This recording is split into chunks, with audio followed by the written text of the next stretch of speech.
अस्सलाम वालेकुम। हमारा आज का टॉपिक है कैरियर काउंसलिंग पे। Career counselling of dental students. Actually बहुत सारे लोग परेशान होते हैं आफ्टर योर ग्रेजुएशन की, यार क्या करें। हाउस जॉब के बाद उनको समझ नहीं आ रही होती कि हम किधर क्या करें और किस तरह आगे अपनी जो है ना परसू करें प्रैक्टिकल लाइफ को। और लोग प्रॉपर्ली गाइड भी नहीं करते, तो इसलिए हमने सोचा कि इसके बारे में प्रॉपर एक वीडियो बना दीजिए ताकि लोगों को पता हो कि उनके पास क्या क्या ऑप्शन अवेलेबल हैं। हमारे पास मल्टीपल ऑप्शन होती हैं, उनमें से कुछ मैं आपको डिटेल से बताऊँगा। इसमें हमारे पास टोटल ना आप कह लें कि 5 ऑप्शन होते हैं। पहला ऑप्शन क्या है कि आप एफसीबीएस कर लें, एमडीएस कर लें, कोई भी क्लिनिकल डिग्री कर लें और उसके बाद आप जो है ना आप उसको एज क्लिनिशियन के तौर पे किसी भी मेडिकल कॉलेज को ज्वाइन कर लें या एज प्रैक्टिशनर के तौर पे आप जॉब करें। दूसरी ऑप्शन होती है आपके पास, आप एमफिल कर लें, पीएचडी कर लें, उसके बाद एज ए टीचर या एज ए जो लेक्चरर या बाद में आप प्रोफेसर भी लग सकते हैं। ऑब्वियसली कि जो आपका सब्जेक्ट होता है, जो बेसिक साइंस के सब्जेक्ट्स होते हैं उसके अंदर प्रोफेसर होते हैं वो वही होते हैं जिन्होंने एमफिल या पीएचडी की होती है। इसके अलावा आपके पास एक ऑप्शन होती है कि आप एमपीएच करके आप एडमिनिस्ट्रेशन के अंदर आ सकते हैं। इसके अलावा आपके पास एक और ऑप्शन होती है कि जो जनरल डेंटिस्ट की है, जो बहुत सारे लोग ऑप्ट कर लेते हैं कि जी जनरल डेंटिस्ट्री करते हैं हम, हमें कोई ज़रूरत नहीं फर्दर पढ़ाई की, बस हम पढ़ लिए, ग्रेजुएशन कर ली, उसके बाद हम छोटे मोटे कोर्सेज करते हैं and then they join started doing their on practice. और लास्ट ऑप्शन है कि आप जो है ना ये सब कुछ करने के बाद अगर आप समझते हैं कि यार ये इससे सेटिस्फाई नहीं हो रहे तो आप बाहर के मुल्क मूव कर सकते हैं। अच्छा, अब हम आपको बताते हैं जो फर्स्ट ऑप्शन है कि आप एफ सी बी एस या एम डी एस के बारे में। इसमें क्या होता है, आप एक पहले पार्ट 1 का एग्ज़ाम देते हैं, वो आप एफ सी बी एस का दे लें या एम डी एस का दे लें, और वो आप वहाँ पर आप कहाँ पर देते हैं, आप पार्ट 1 वाले सी पी एस पी को देते हैं और जो एम डी एस वाले हैं वो पी जी एम आई में देते हैं या यू एच एस में देते हैं। वहाँ से आप दें, एग्ज़ाम दें, उसके बाद फिर आपकी इंडक्शन होती है। इंडक्शन का एक प्रॉपर क्राइटेरिया बनता है, उसमें आपका वो देखते हैं कि जी आपके कितने एफएससी के नंबर हैं, कितने आपके मैट्रिक के नंबर हैं, कितने आपने कोई बीएचयू किए या नहीं किए, कोई जॉब की है या नहीं की, आपके एक्सपीरियंस के नंबर होते हैं, वो सारे नंबर एडअप होते हैं और उसके बाद फिर आपका पार्ट 2 की ट्रेनिंग स्टार्ट हुई थी। पार्ट 2 के अंदर आपके पास बेसिकली जो है ना कुछ सब्जेक्ट्स होते हैं जो आप F C P S M D S में सेलेक्ट करते हैं। जैसे आप प्रोस्थेटिक हो सकती है। प्रोस्थेटिक क्या होता है, जो दांत डेंचर बनाते हैं, जिन पेशेंट्स को डेंचर लगते हैं वो प्रोस्थेटिक फील्ड है। इसके अलावा आपका मैक्सिलोफेशियल सर्जरी है। मैक्सिलोफेशियल सर्जरी क्या है, एक आप यही कह लेंगे जिस तरह ट्रॉमा के पेशेंट आते हैं या फिर सर्जिकल एक्सट्रैक्शन होती हैं या फिर इस तरह के ट्यूमर्स होते हैं, वो जो जिन लोगों को सर्जरी में इंटरेस्ट होता है वो उस तरफ चल जाते हैं। तीसरा फील्ड ऑर्थोडोंटिक्स है। ब्रेसेस। ब्रेसेस क्या है कि जब दांत टेढ़े मेढ़े जिन पेशेंट्स के होते हैं आप उनमें ब्रेसेस लगा के उसमें आप उसको मल्टीपल फंक्शन अप्लाइंसेस लगा के उनके दांतों को सीधा करते हैं। इसके अलावा ऑपरेटिव होती है। ऑपरेटिव क्या होता है, फिलिंग्स वगैरह, एपिसेक्टमीज वगैरह। These are basically 4 subjects, main subjects हैं। इसके अलावा आपकी जो है ना आप कह लें कि पेरिडोंटोलॉजी के अंदर भी एफ होता है, लेकिन ज़्यादातर इन 4 मेजर सब्जेक्ट्स के अंदर एफ और एम होता है। और इन चारों फील्ड्स के अंदर आप ज्वाइन कर सकते हैं और उसके बाद आप F C B S M D S करने के बाद बाहर के मुल्क जाकर एडजस्ट हो सकते हैं। यहाँ पर आप असिस्टेंट प्रोफेसर लग सकते हैं और फिर आप आगे आपकी फर्दर आप उसकी जो है ना वो डिफरेंट कैटेगराइजेशन है कि आप जूनियर आगे बढ़ते जाते हैं, जूनियर आपका क्लिनिकल एक्सपीरियंस बढ़ता जाता है, आप आगे प्रमोट हो जाते हैं असिस्टेंट से एसोसिएट, फिर प्रोफेसर और फिर आगे प्रिंसिपल। दूसरी ऑप्शन में आपके पास आता है M Phil leading to P H D. MPhil में क्या होता है, आप एक पहले पार्ट 1 देते हैं यूएचएस को या पीजीएमए को, ठीक है। उसके बाद फिर आपकी इंडक्शन होती है, उसमें आपको डिफरेंट सब्जेक्ट्स अवेलेबल होते हैं, जैसे ऑरल बायो अवेलेबल है, ऑरल मेडिसिन अवेलेबल है, आपके पास ऑरल पैथोलॉजी अवेलेबल है, आपके पास जो है डेंटल एनाटमी अवेलेबल है। इसके अलावा आपके पास आप कह लें कि जो फिजियोलॉजी, फार्माकोलॉजी, सब सब्जेक्ट्स अवेलेबल होते हैं। आप इन सब में करने के बाद एज असिस्टेंट प्रोफेसर लग सकते हैं। इसका सबसे बड़ा फ़ायदा ये है कि आप 2 साल में फ्री हो जाते हैं और आप बड़ी जल्दी अपनी जो है ना कह लें कि सेशन के लोगों से पहले अपॉइंट हो जाते हैं।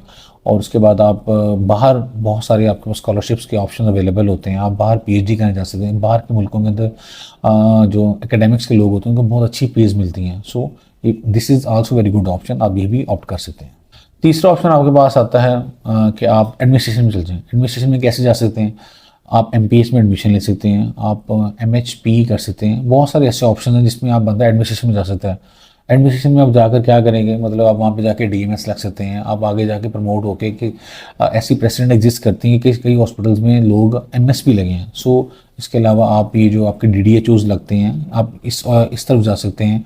तो this is also very good option. जो जिन लोगों को बहुत ज़्यादा शौक होता है कि एडमिनिस्ट्रेशन की तरफ जाने का, वो ये ऑप्शन ऑप्ट करके इसमें जा सकते हैं।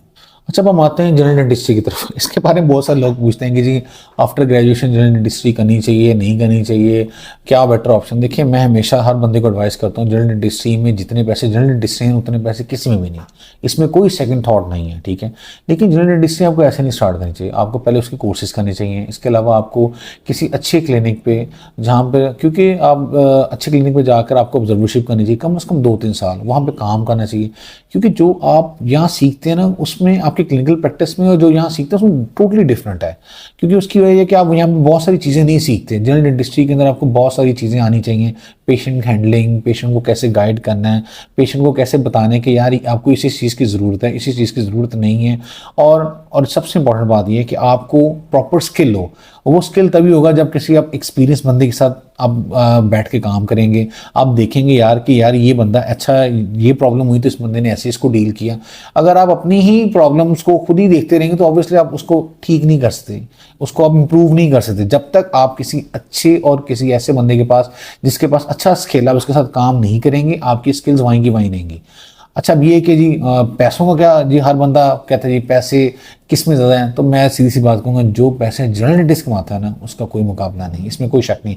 क्योंकि वो हर चीज़ को पढ़ रहा होता है, रूट कनाल वो कर रहा होता है, एक्सट्रैक्शन वो कर रहा होता है, फिर इसके अलावा क्राउन ब्रिज वो कर रहा होता है। सो इन कंपैरिजन अगर आप कहीं बाकी फील्ड्स के कि जी क्लिनिशियन ज़्यादा पैसे कमाता है या फिर जनरल डेंटिस्ट ज़्यादा पैसे कमाता है, तो पैसे जनरल डेंटिस्ट ही ज़्यादा कमाता है, इसमें कोई सेकंड थॉट नहीं। बिकॉज उसके वर्किंग आवर्स बहुत ज़्यादा होते हैं, वो 12-12 घंटे 10-10 घंटे बैठता है वहाँ पे क्लिनिक पे। दूसरी बात है कि उसको क्लिनिक वो बड़ी जल्दी स्टार्ट कर लेता है। जो आपको पता है जो क्लिनिशियंस हैं उनको क्लिनिशियन बनते बनते काफ़ी टाइम लग जाता है। और जो जो बंदा फ़ौरन ग्रेजुएशन के फ़ौरन क्लिनिक खोल लेता है वो ज़ाहिर बात उसको 10-12 साल उसको हो चुके होते हैं। सो मेरे ख्याल में ये भी अच्छी ऑप्शन है, लेकिन ये ऑप्शन उन लोगों को ऑप्ट करनी चाहिए जिनको ये ना हो कि जी मैं असिस्टेंट प्रोफेसर बनना है, मैंने एसोसिएट प्रोफेसर बनना है। जिन लोगों को ये जिन जेन में ये बात है ना कि जी मैंने प्रिंसिपल बनना है, उनको ज़रूर पोस्ट ग्रेड करना चाहिए। और मैं ये भी कहूँगा कि पोस्ट ग्रेड से इंसान का बहुत ज़्यादा स्किल रिफाइंड होता है, इंसान बहुत ज़्यादा जो है ना बहुत ज़्यादा लर्न करता है। लेकिन अगर आप एज ए जनरल डेंटिस्ट भी काम कर रहे हैं तो it is not a bad option, it is a very good option. और specially if you are money oriented कि जी मैं बहुत जल्दी और यंग एज में पैसे कमाना चाहता हूँ, तो मेरे ख्याल में जो है जनरल डेंटिस्ट को की प्रैक्टिस करना इज़ मच ईजी और मच जो है ना वो गुड अप्रोच, बजाय इसके कि आप उस चक्कर में पड़ जाए कि मैंने पोस्ट ग्रेड करना है और फिर आप 35 साल की उम्र में जाके आपका एग्जाम पास हो रहा हो या 30 साल की उम्र में जाके एग्जाम पास हो रहा हो। तो अगर आप जनरल डेंटिस्ट के थ्रू काम करते हैं, this is also very good option. अब हमारे पास लास्ट ऑप्शन बढ़ती है कि जी आप जो है ना अगर आप यहाँ पर फेड अप हैं कि जी मैं पोस्ट ग्रेड नहीं करना चाहता, मैं जी क्या उसका नाम है, मैं यहाँ पर जनरल डेंटिस्ट्री नहीं करना चाहता, या मैं यहाँ पर एमफिल या पीएचडी नहीं करना चाहता, तो फिर मेरे पास क्या ऑप्शन बचती है? फिर आपके पास एक ही ऑप्शन बचती है कि आप बाहर का एग्ज़ाम दें और बाहर जाके ज्वाइन कर लें। बाहर आप कहाँ का एग्ज़ाम दे सकते हैं? आप यूके में एग्ज़ाम दे सकते हैं, आप यूएसए में एग्ज़ाम दे सकते हैं, आप ऑस्ट्रेलिया में एग्ज़ाम दे सकते हैं, आप मलेशिया वगैरह के अंदर जाके एमडीएस कर सकते हैं। मल्टीपल ऑप्शंस हैं, लेकिन उसमें ये ज़ाहिर बात उनका सबसे बड़ा जो फ्लॉ है वो यही है कि वो जो है ना आप एक तो बहुत एक्सपेंसिव हैं वो इतने, क्योंकि हमारा जो करेंसी वो काफ़ी डिवैल्यूड है उन मुल्कों की करेंसी के मुकाबले में, तो वो काफ़ी ज़्यादा एक्सपेंसिव पड़ता है। और दूसरी बड़ी बात ये कि आपको ये मेक श्योर करना होता है कि जहाँ पर आप अप्लाई कर रहे हैं क्या उसकी डिग्री यहाँ पे एचईसी में रिकगनाइज्ड है या नहीं। अक्सर लोग ये गलती करते हैं कि जाके एडमिशन्स ले लेते हैं और वहाँ पे करने के बाद जब वापस आते हैं पता लगता है ये तो डिग्री में रिकगनाइज्ड ही नहीं है। So when you go opt for going abroad, तो इस बात को मेक श्योर करें कि आपकी वो जो डिग्री है जहाँ जिसके लिए आपने अप्लाई किया है वो यहाँ पर रिकगनाइज है या नहीं। और लेकिन ये रिकग्निशन का मसला भी उन लोगों के लिए जिन लोगों ने यहाँ पर आना है। और अगर आपने बाहर रहना है ना तो फिर तो आप जो सी मर्जी यूनिवर्सिटी से पढ़ लें, फिर वहाँ पे प्रैक्टिस करें और वहीं बैठ के पैसे कमाएं।